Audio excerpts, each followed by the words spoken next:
Talk. It factor.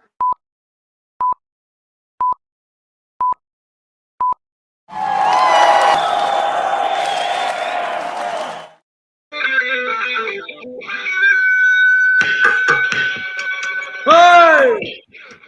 Woo! You are looking live at the LinkedIn Show, Prince. He has charisma. Woo! Hey! Happy Wednesday. Spring break. March. Get yourself to the beach. Get out of the cold weather. Woo!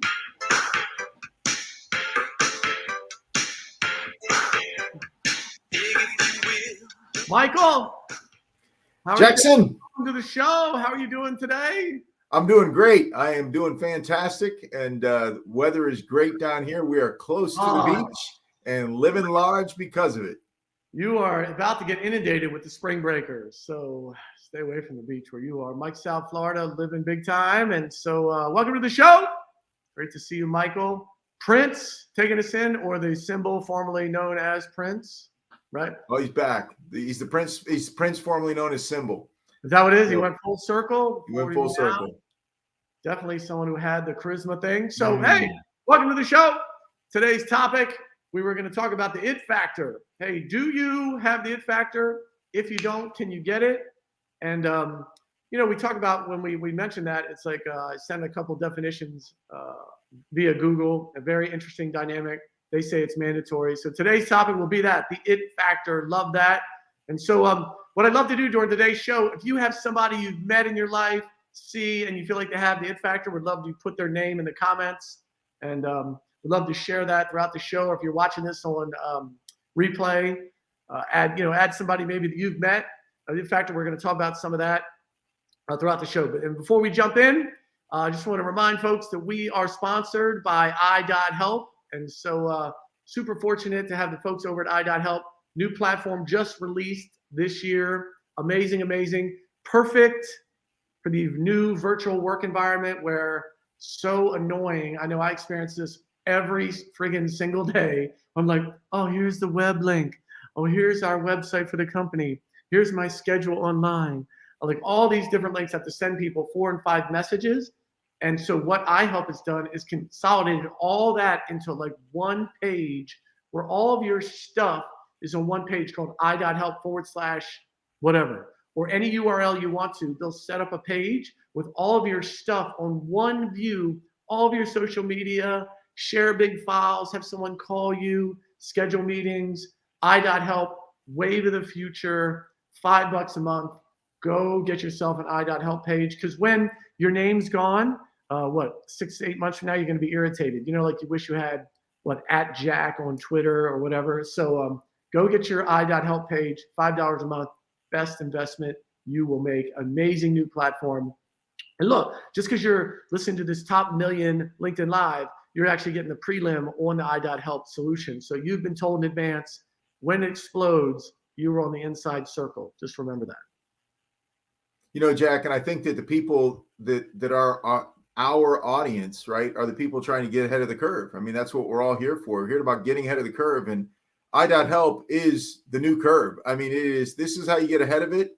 This is where there's going to be one icon at the bottom of your signature on your emails for the rest of eternity. Yep. And that's going to be the icon for i.help. And so I hope everybody tunes in and catches on, or they're going to miss out, right? Get ahead of the curve or be behind the curve. It's your call right now today. The people are in the cycle because at the bottom of their email, it says connect with me and your little URL. So they can connect to go to i.help. That's literally the URL / your name. Or if you have a URL you already bought, you went to whatever, one of the URL purchase sites, GoDaddy or whatever, they can connect to that page. So wherever you want, imagine all of your stuff on one page. Love the i.help solution. And the other thing I'll just say, especially if those of you are on LinkedIn a lot, you see like the dot card and all these little things, but it's still a card. They still want you to do a card. They'll put the Q code or all these different things. None of that. You don't need any, no paper, just a link to all your stuff. You can customize, look and feel. Love i.help, and you can sign up for free initially, a couple weeks. Amazing platform. Cannot recommend i.help enough. Appreciate them sponsoring the show. Everybody with charisma has i.help. Hey, you know. So It'll listen. be the new mark of charisma. Yeah. So as we, start about, hey, what are the elements of success, right? We did perseverance, right? And then we were doing the 42 Courage. of courage, how to get through, having courage to get through things, and now it's, hey, today we want to talk about charisma. And it's funny when this came up, I said to Mike, one of the guys, we'll talk about this a little, that I've met that had the it factor was definitely Russell Wilson, who got traded yesterday. So I thought it was so apropos.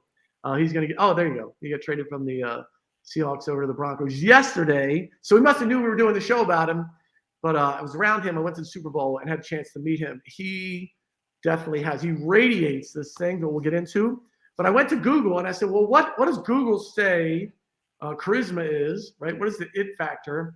And so I think we have both those definitions. I put them out on LinkedIn. So here it is, right? Compelling attractiveness or charm that can inspire devotion in others, divinely conferred power or talent. So we'll talk about number 2 later. Like, can you develop this or are you born with it? But that thing, the attractiveness, the appeal, we all know it when we're around it. It's like radiates, right, Mike? When you're around people like that, you feel it. Well, I really feel like it's somebody that's in their zone, right? Like you're operating in your wheelhouse, you're operating in your strengths, and that just has a power about it that other people recognize. You mentioned Russell Wilson going to the Broncos. That it's where Elway won 2 rings and retired. It's where Peyton Manning won 2 rings and retired. And so apparently it's the place to go to win 2 rings and retire. What's weird is that I was thinking about that when he went there, like so crazy. All their draft picks, if you look at that sports sidebar, but I mean, 2 first-round draft picks, 2 second-round draft picks, and a bunch of other pieces. So they are paying dearly. I think the Broncos have figured out, if most organizations would figure out, you need a good GM, a good coach, and a great quarterback. You get those 3, the rest of it will figure itself out. You know what I mean? And so amazing that they're willing to go all in. So whether that works out or not, but this thing of like, do you have the charisma piece? Like, do you have the it factor? And so one of the things I put out on LinkedIn was like, when you look it up on Google, it says literally it's one of the mandatory things for success. Mandatory. And you're like, that seems to go a little too far for me. But it is, because I in my business world, I've met people with great success in their field, and maybe their personality is not so much. Doesn't have that it thing. So I don't know if it's mandatory, but I would just say it gives you a leg up, that ability, right? So when Google says, hey, it's got to be mandatory, I don't know, but I think there you go, right? It says charisma is one of the most essential traits of a successful person. Maybe essential, but there certainly are people that make it. But it's interesting that Google would go that far. The definition would go that far with it. I don't know if it's mandatory, but it certainly gives you an inside track, because one of the things we talk about in trying to achieve success is, hey, having the people around you, right? And the it factor sucks people in, right, Mike? It like literally puts people around you to help you. Again, just talking about Russell Wilson, when you mention all the draft picks, I don't know the details, but all those draft picks, every one of them might have it, right? But the Broncos see that Russell Wilson has it, right? So when you're coming out of college, you had it at the college level. Not quite sure if you have it at the pro level. That's draft day 101, right? Do you have it for the pros? Well, I'm willing to risk all the future might have it for one that already proves has it, right? So it's the owners and the GMs in the NFL and around the world, all the decision makers know that when you see someone that has this charisma, this it factor, you're willing to bet a lot of potential, because potential's still a bet.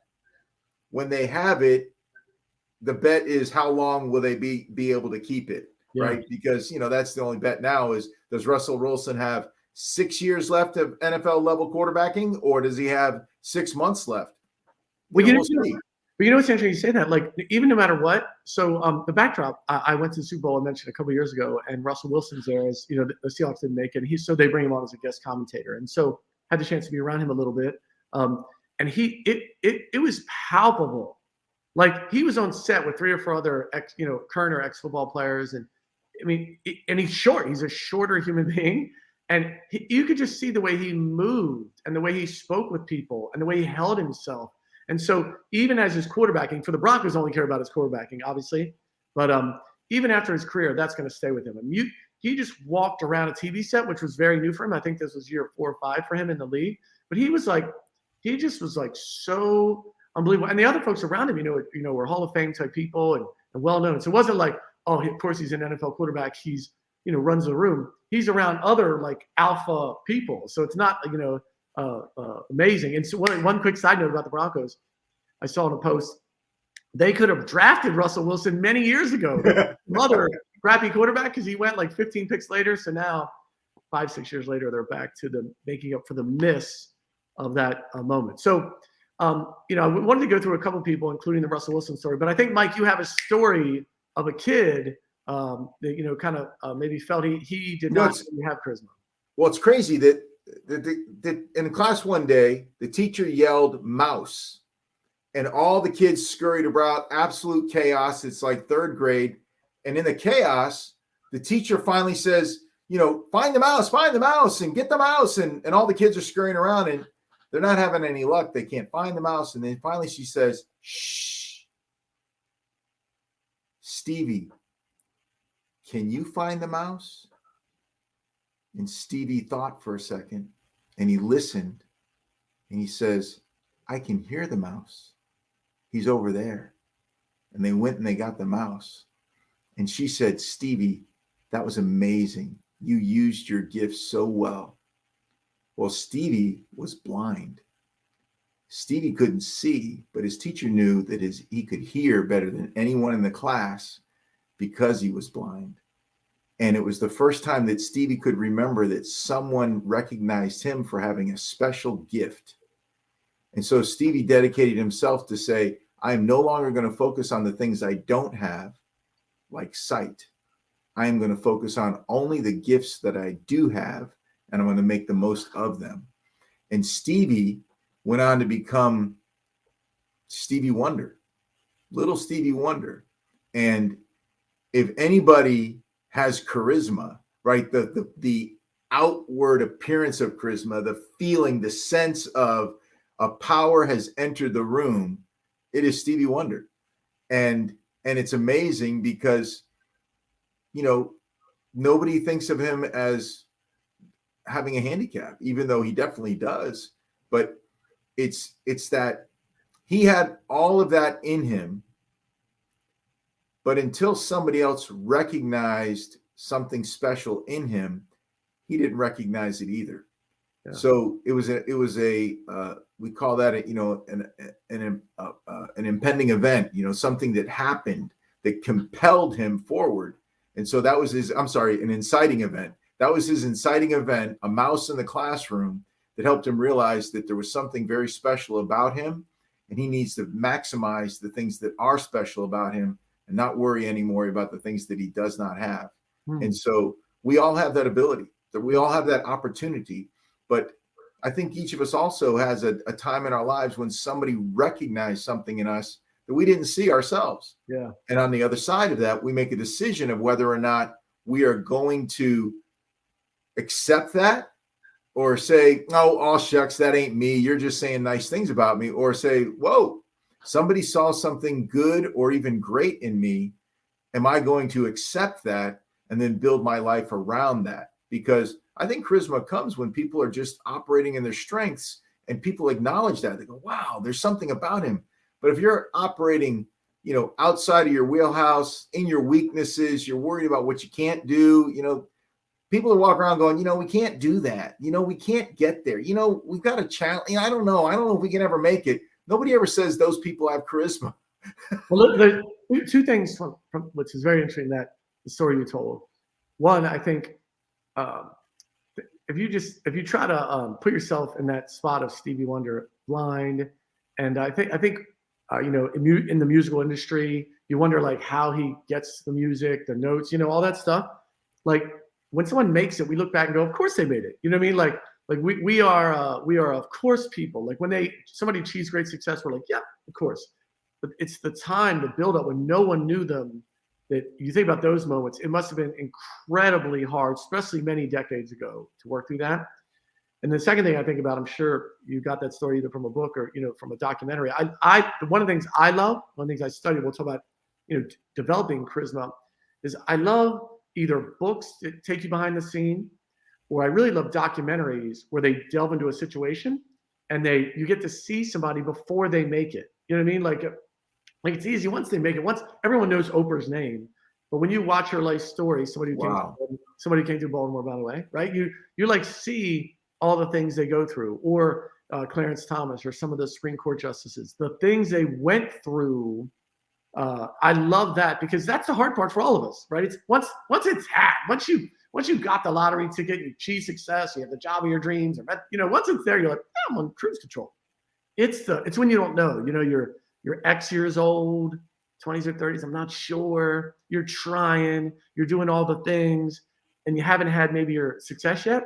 You wonder, and there's always that doubt. And then once, for those that make it, you're like, of course. You look back, of course that happened. So I love the documentary piece that shows you when they weren't at their best, where they show you the moment you don't see in public. I think a lot of the learnings are there. For me, that's one of the areas where I really helped me excel, is trying to sharing before they made it. Once they made it, listen, whatever. You know what I mean? Like, once you have millions, I think it's really interesting that those stories are all rich with trouble that they navigated. Yeah. Right? They navigated, they we go, oh my gosh, they have such terrible youth, or it was awful, or they had this, or they had that. Well, they had trouble. And guess what? We all do. We all have trouble. Everybody does. Everybody does. There's no doubt about it. REM says everybody hurts. And so there's an old school quote for you. But when you think about it, how did we navigate our trouble? Right? Did we learn to master our trouble, or did our trouble master us? There's so much to look into. Yeah. But the people that are doing great things today, they navigated trouble before, and that was their boot camp. That was their development. That was their strengths finder, right? That not specifically what strength, but they realized they've got a strength in them that will get them through, and they didn't know it before. Trouble is such a crazy thing. None of us want it, but trouble reveals so many cool things about us. I remember in the third grade, I was asked to, we went on a field trip, a sleepaway camp trip, right? So we went sleepaway 3 days, and the guy who's in charge of the whole thing, Mr. Couch, assigns me, the principal's grandson, I'm responsible for him. He's 2 years younger than me. I'm responsible for him on this field trip. Well, this kid is driving me crazy. And the principal's already spanked me probably 100 times. So I'm thinking, this principal, I'm like, I could get him for that. Well, one day he just pushed me to the edge and I punched him. And so now I'm sitting with Mr. Couch, and Mr. Couch is a little bit disappointed that I said, why did you give me that kid to be in charge of? And he said to me, I thought you were more responsible than the other kids. I still own that. Like, I own that. I took that in third grade. I never punched another kid smaller than me ever again, because he said to me, in the trouble, I got through trouble, but he said, I thought you were more responsible. I said, well, maybe I let you down, but I won't next time. Mm-hmm. And I own that. I'm like, I'm more responsible than whether I'm right or wrong, it's not always true, but I just own that I am more responsible than most of the people around me. And amazing. That's the direction of my life. Amazing. I would say amazing that sticks. You're probably 8, 9 years old. It's crazy. Yeah, listen, I just want to go back for anyone who watches this. Listen, we all have a story. Everyone has that my life was tough. Everybody does. Like, everybody has a thing. So that woe is me. You don't know how hard it is. Listen, put all that in a box. Find a way and move on, because everybody has a thing. If you think, oh yeah, well, Billy and Susan, everybody has a story to get through success. And so I just want to go through some of the folks that, when I thought about this topic, that immediately came to mind. We mentioned Russell Wilson, but I had a couple others, and I was trying to mix it up, because before I do that, most of these are sports. But what's interesting about sports? You see publicly people work through their lack of success. What we were just talking about, you know what I mean? Like, it's on full display with either 50,000 people in a stadium or millions watching, typically in a sporting event, forever. And you see publicly. So imagine for those of us in the business world or whatever your hobby is or whatever you're trying to get done, like imagine it publicly, everything you did being on TV. And so in the sports world, we see people go through their struggles, and we've seen people fade away. They weren't worthy, draft picks that didn't make it, And we've seen people work through it and succeed, right? So amazing. So a couple I had were, which is an interesting paradigm, as I said, the next item on my list was Tim Tebow, right? Can be somewhat polarizing, but that dude gets drafted. He doesn't even have an NFL quality arm, but the things he did were so different, which is one of the things we'll talk about. Definitely stood out. Anyone that played with him said that guy, even though he wasn't the best athlete, had kind of the it factor, and kind of in the sports world. And we can go through. Maybe I'll turn it to you. I have some other non-sports ones, but Ray Lewis is a guy who grew up in Baltimore. Had a chance to meet him. Ray Lewis, if you study his life, that dude even today is like, I remember Joe Flacco, his quarterback, being like, half the time, I didn't know what that guy was saying. He was just off the chain, like the ability to motivate, keep people dialed in. There's a great video on YouTube. Again, Baltimore Ravens fan, too much information, but they lose the year before they won the Super Bowl. So they're in the locker room. Coach gives a speech, and then it's silent, right? So I think they're like AFC Championship game playoffs, but everyone's irritated at that point. So there's this video on YouTube. I'll add it to the link where he literally gathers a team and he talks. What's that? He talks literally for about a minute. He goes, "We did what we're supposed to do this year." He's like, "This was God's plan. We did everything we're supposed to do. Like, your goal now is to come back and get better."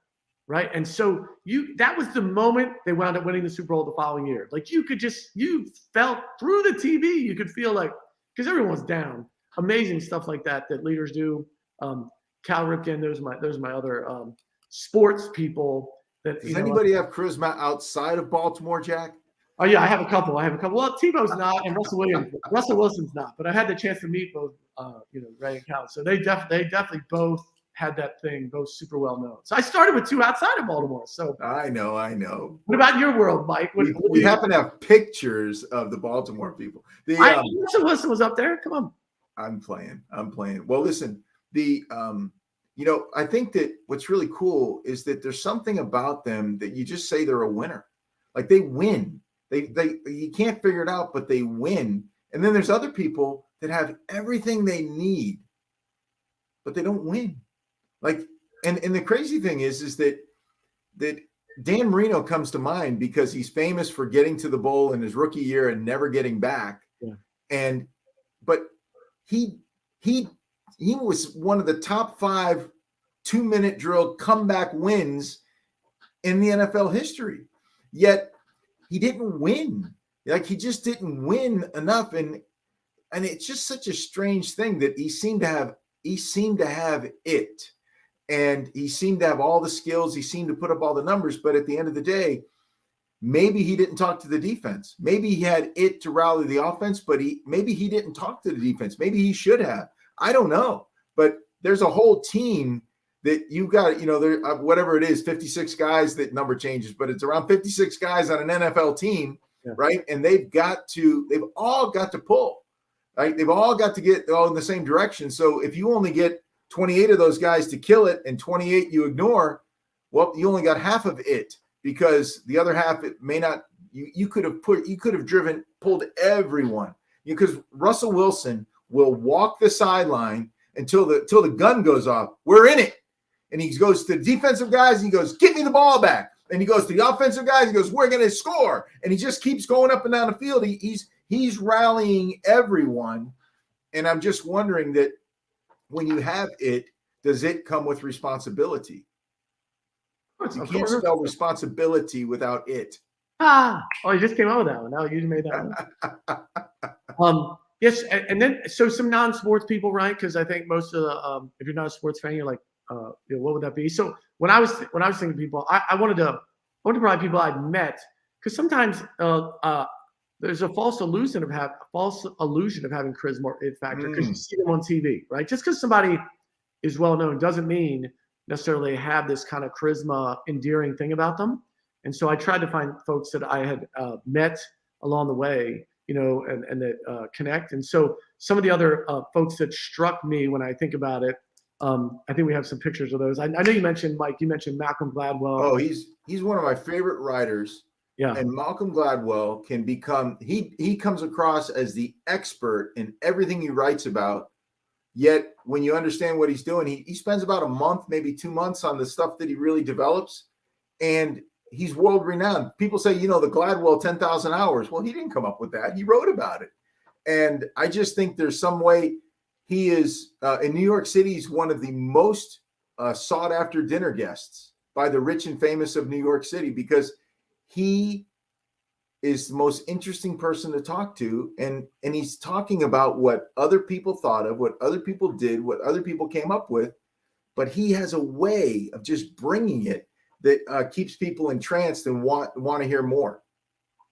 Yeah, so he definitely, that look right there, in social media world, in a world that's so into the media, like definitely a different looking cat, right? So the other folks that struck me are Oprah. I mentioned earlier, like Oprah's story. Like if you had any chance to be around her, like certainly an amazing story. If you follow her, we all know Oprah's name, but went through a lot of things, and she certainly had the magnetism out of nowhere, like just popped on the national scene. Again, Mike, through Baltimore, by the way.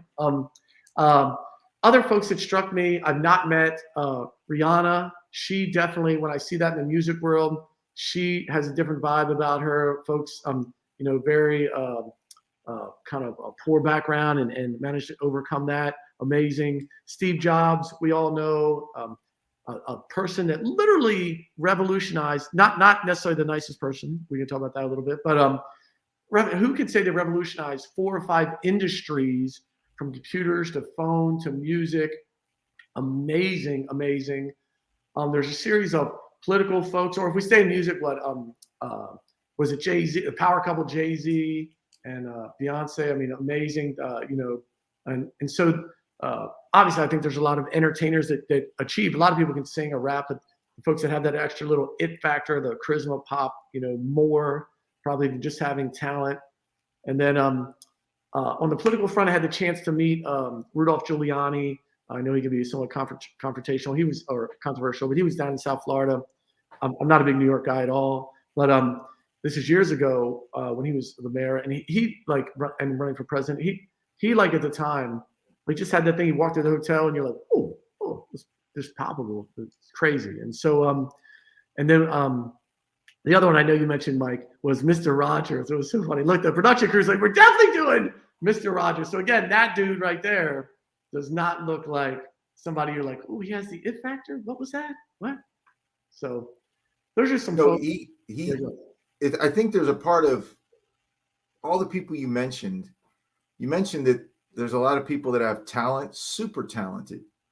They might have the looks, they might have the talent, they might have the background. But I wonder if it's the fact that they're not overcomers, because they never really had to overcome anything. But when I saw Oprah, she just looked like an overcomer. And if you know Oprah's background, she is an overcomer. She overcame so much. And I just think of, if you've mastered your craft, how much did you pay in blood, sweat, and tears to master your craft? 10,000 hours. 10,000 hours, right? But there's how much did you pay for that in personal investment? Yeah. And is there sort of a smell or a fragrance that comes from that just is charisma, that maybe there's a talent and a gift in all of us, but if it just stays dormant, it'll never make a mark. But if it's fostered and developed and built and strengthened by challenge and work and all these other things, does it become charismatic? Does it become attractive? That's right? Because of what? Yeah, sorry, go. No, that's it.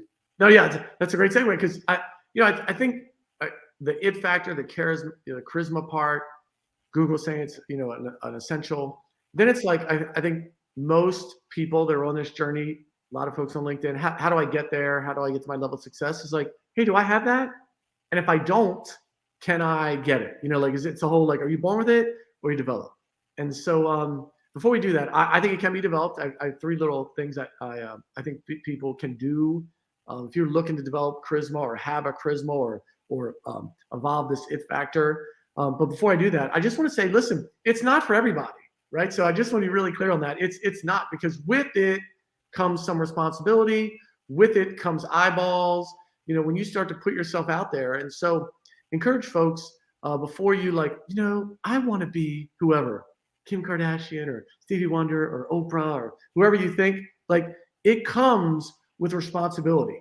So just know that you are, you're going down the path and you're like, oh, I'd love to have it. Well, with the it comes the draw. And so for me, there's three things I just want to go over really quickly. For folks, if you like, hey, I wish I had more of a kind of that feel, that vibe about me. And so the 3-step thing I would just share with folks are, one is being self-aware.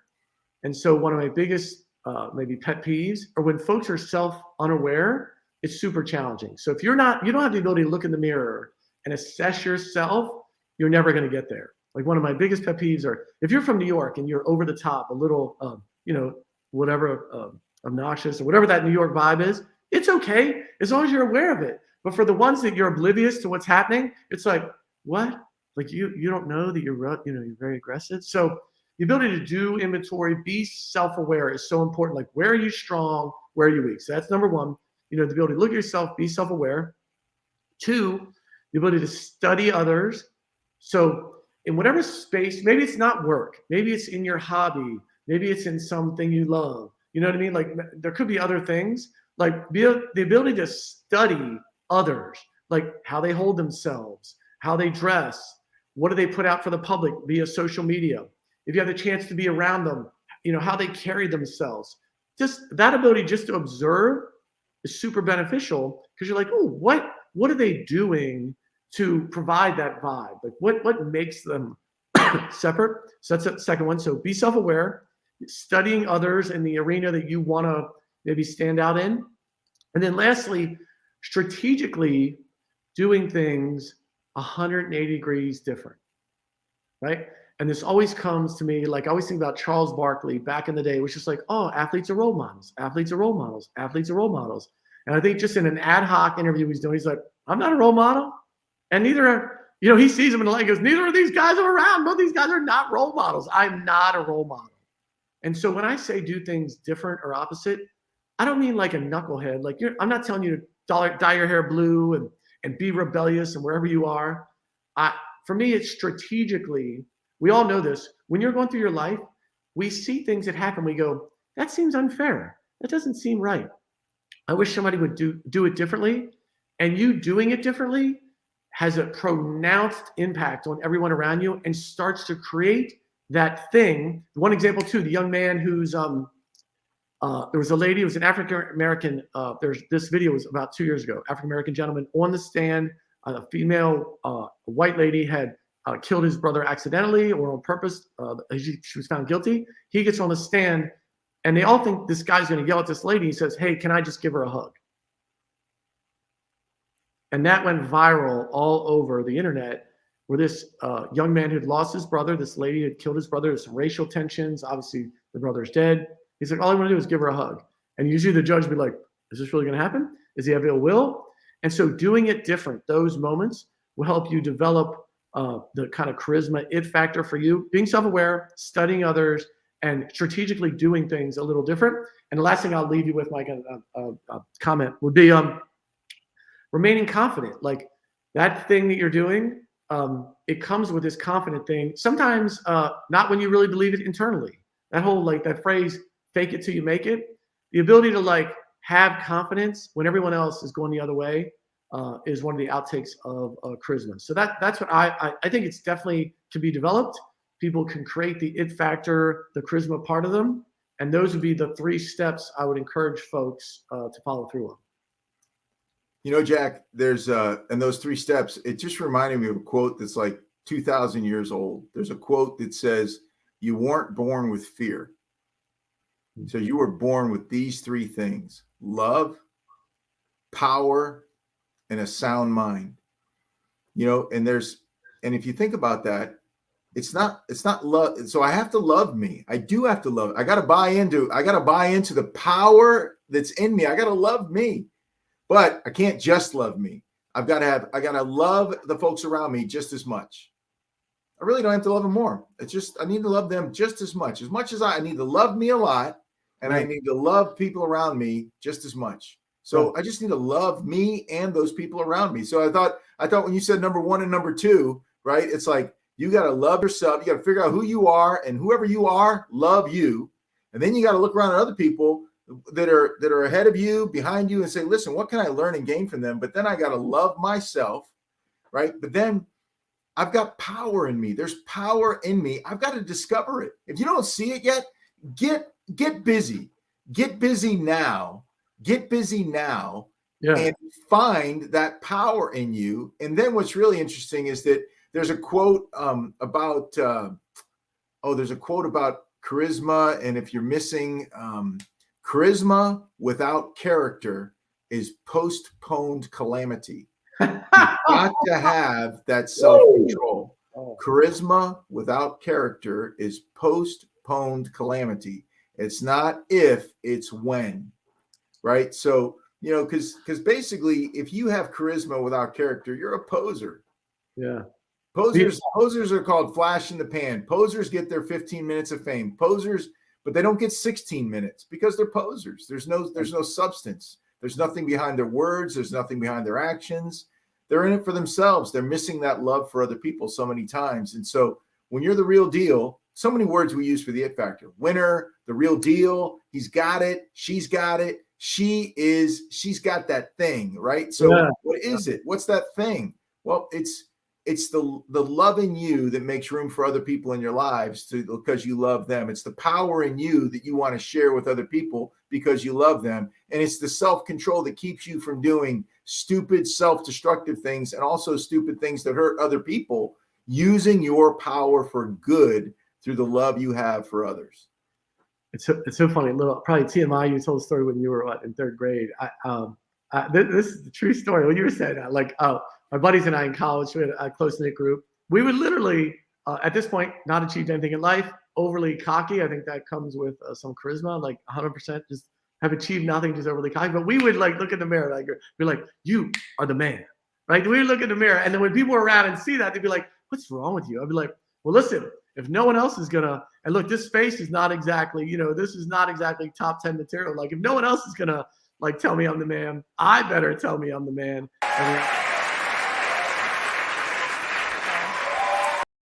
Are you clapping for my face? This nose right here, long way. But we would it was a thing, and you look back, again, my troubled childhood, it was a real. I was saying it out loud, in kind of a funny, narcissistic way, but also it did carry me through some things. You're like, listen, you're the guy, and listen, you have to make it happen. And I would do that in the mirror constantly. You're like, hey, you have to. And so definitely encourage folks 100%.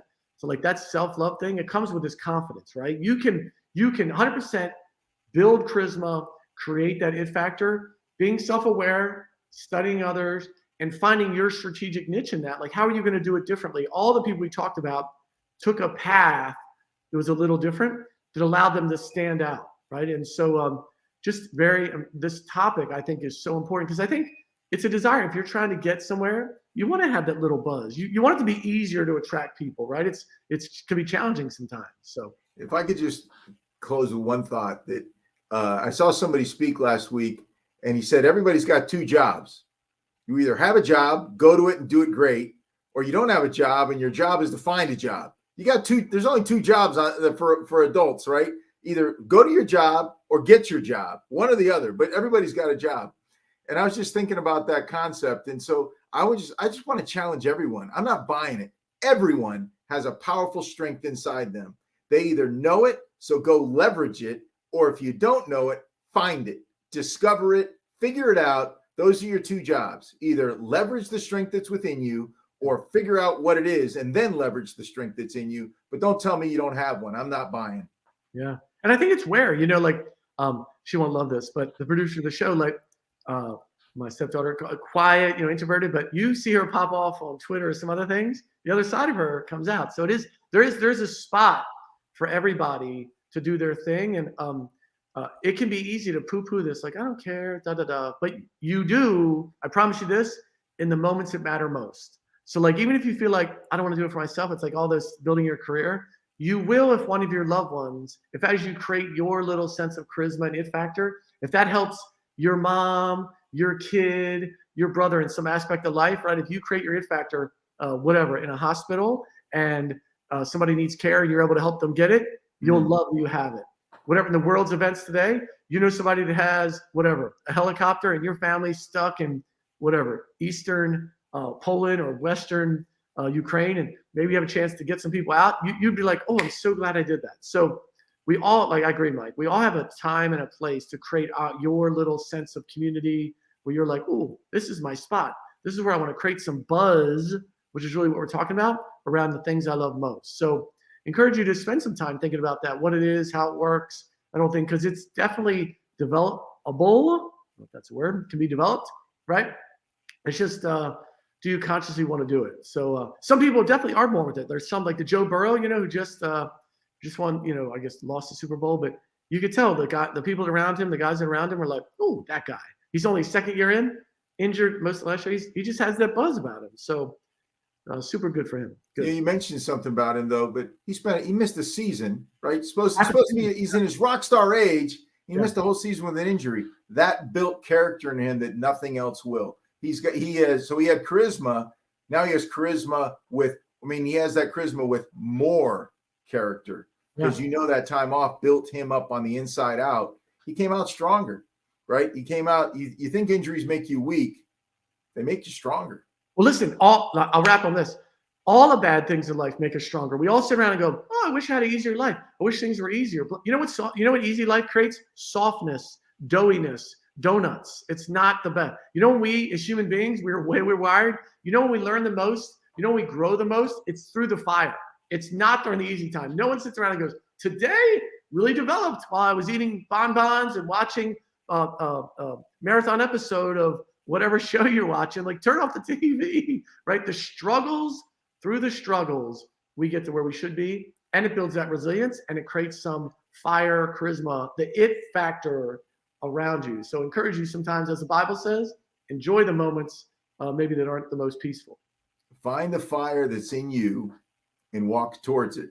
That's what heroes do. They walk towards it. Like 9/11, right? We're running toward the tower where everybody else is running the other way. So crazy. Amen. Thank you. Go.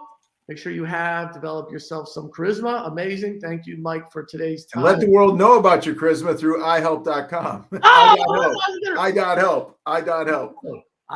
Roll that in the end. That's good. We got our second little pop in there. Thank you so much. Listen, appreciate everyone's time and energy. Have a great March.